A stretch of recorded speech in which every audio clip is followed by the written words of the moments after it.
Hi, so in this video, I'm going to talk about artificial intelligence in the context of finance. So, can you actually make money with artificial intelligence? So, for that, I'm going to use a little program and which tries to acquire data from the Yahoo website. So this is, for example, the Yahoo Finance website, and we can see sort of this is the Dow Jones Industrial Average Index, Dojo Index, and you see, the kind of big crash happening sort of end of February, where the Dow Jones Index was at 29,000, and then it went down the minimum like to 19,000, and now it's going creeping up a little bit at 22,000. And so I'm going to use that data in this program. And let me run it and I'll explain a little bit how it works. So it's basically taking the data from Yahoo and that's sort of the historical data from the Dojo Index, and then it trains this neural network. Now it's training and it uses some iterations to train it, and then it will fit the data and then make a prediction. So this is the circles are the predictions. So if I zoom in, what happened sort of the last few weeks. So let's say a few months, like roughly a month ago, the Dow Jones crashed. These are open days, so that's why it's a little more than a month actually, and you see it going down. But this neural network seems to predict that it's going to continue to go up, which we'll see if that's actually true. And let's try another one. For example, let's try Facebook. So if you look up at the data from Facebook, let's see what it tells us. Sort of today it was pretty stable, but let's look at over the past 5 years. You saw that Facebook really went up quite regularly, and then it has a small kind of a dip now. So let's put that data into a neural network and see what the prediction of the Facebook would be. So let me put in the Facebook FB and then run and train the neural network, and let's see what our neural network tells us about the future of the Facebook stock. So this is the historical data. It's again training the neural network, and the prediction will come up, and that's the prediction. Oh my goodness. So if I let me zoom a little bit in for the next few days. So the prediction right now of our neural network is that Facebook is going to crash completely sort of in the next few days. Let's see if that's true. Again, I wouldn't necessarily sell everything, but I don't know if the neural network is that accurate. Who knows? Well, we'll find out in a few days. Okay, so that's using the neural network for finances. Let's use it now for some other things. So what is artificial intelligence, or AI? Well, let's have a little closer look at the heart of AI, and it's really related to machine learning. And so what does actually machine learning mean? And to do that, I want to actually go with some examples, some demo using MATLAB. And so what I have here, I have just basically a program which is a neural network which was programmed with some faces, and I'm going to run it and I'm going to see what happens. And so basically it's what you call a classification network, which in this case is just going to classify pictures in three categories, either male, female, or monkey. And so Justin Trudeau seems to fit nicely into the male category.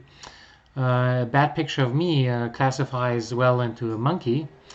So we'll see sort of, it doesn't always work that well. This is sort of a stuffed animal. It's more like a male. Another stuffed animal from my daughter, which is more like a female. This is really a monkey. Interestingly, gender is, in this case, male. In this case, gender is female.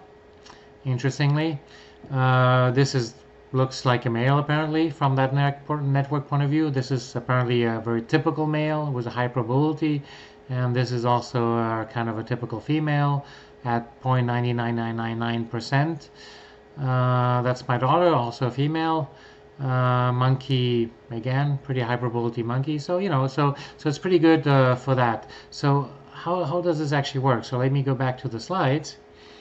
And what I want to do is to actually build our own machine learning or artificial intelligence machine. And that's also the goal of this assignment. Is the idea is to basically, what we have to is we have to train the network with some example images, and this is sort of the image of some faces, some wearing a mask and some don't. And the idea, what we want to try to do is to train the network so that I can recognize who wears a mask and who doesn't. And that once you submitted enough images, we'll train the network, and we'll see how we can actually recognize that inside a picture. Okay, so what's the kind of the idea of machine learning? It comes a little bit from the brain, and that's actually an MRI of my brain, so you don't see many details. And what is the brain composed of? It's basically composed of neurons. These are not my neurons, but these are neurons which we grow in the lab on actually graphene. So these are sort of a neural network. You have the connection between two neurons, which is the axon. Then you have the neuron here, and that's a scale of about 20 micron. Now, what is interesting is in a human brain, you have something like 10 to the 11 neurons, 10 to the 14 synapses, which is the connections on each of these neurons, whereas an elephant has actually slightly more neurons than a human. And compare that with a pretty good CPU computer, which has, let's say, the 6-core i7. It has about 10 to the 9 transistors. So 10 to the 11 neurons is really sort of a big number, and that's how we can learn stuff. So how does artificial neural networks work? And imagine I want to recognize Justin Trudeau and put him in a category of male, female, or monkey. How do I do that? Well, the idea is that I input that image in some input layer. It was constituted of a few neurons, so these would be my neurons. I connect another layer to these neurons, and a third layer. And if I have a few of these layers, that's what you call a deep neural network. Now the output layer is going to be, in this case, 3 classes, one which is the monkey, another which is a male, and the third one is a female. And so by programming sort of these neurons and feeding an image, it will categorize in that image into these three groups. How are these neurons made of? So let's zoom into one of these neurons, artificial neurons. They basically are divided kind of in two. There's the back part, which is which gives sort of the value of the end product of the neuron, and with this end product, we're feeding the input of the next layer neuron with some axon weight between layer 1 and layer 2. We perform sort of an average of all these inputs in the beginning of that layer, and then we decide sort of a threshold at what point, if this value is, let's say, smaller than some value, threshold value b2, we get a 0, and if it's bigger, then we get a 1. And instead of having sort of a binary, it's often kind of a smooth function, so it goes from either 0, 1, but there's a little bit of interpolation around this threshold value. So and then the convolution layer is basically putting together a few of these neurons in order so convolution layers, you probe a few of these neurons, which you then feed into one neuron in the next layer. The output of these layers can be written sort of in this simple exponential form, and at the end you basically just read off the last layer, which will tell you, okay, the one which has the highest output, the largest value output, that's basically the winner, and then you will call, if this has the highest output, then you will call that a female. And so what is difficult in a neural network is the learning process. So it's very quick to recognize a picture. It kind of takes like a second or less, but the training can take quite a while. It can take an hour to actually train these neurons. So what does it do? And you know, this idea of the example I showed is that it uses a bunch of pictures of, in this case, monkeys.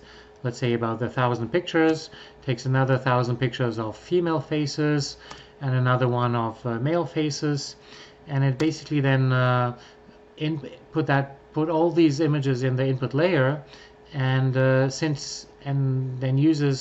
gets an output, and if the output is wrong, it basically tries to improve sort of these different parameters, the threshold values, the connection between the neurons, and that's what we call the training of the network. So it inputs all of these training images and tries to optimize the output so that the output of these training images will give the right answer.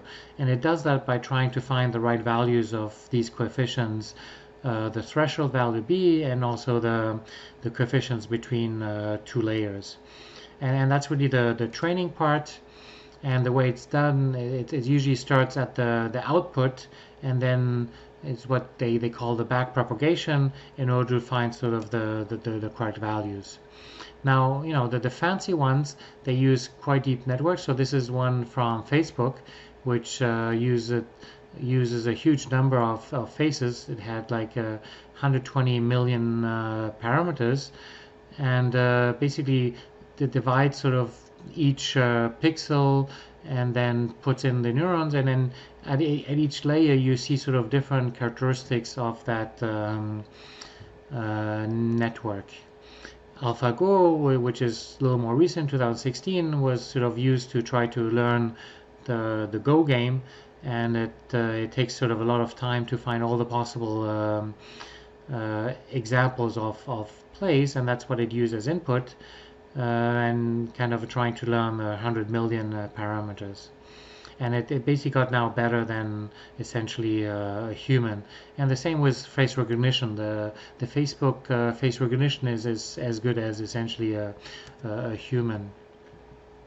And you know, these different layers correspond essentially to try to extract different features from an image. Let's say you take the input images like this simple 60, and then on the first layers, the feature maps, it extracts sort of certain aspects of that image, and then it kind of subdivides all these sort of features in smaller ones until it basically can read the number, in this case classified, and gives a 60 out of it.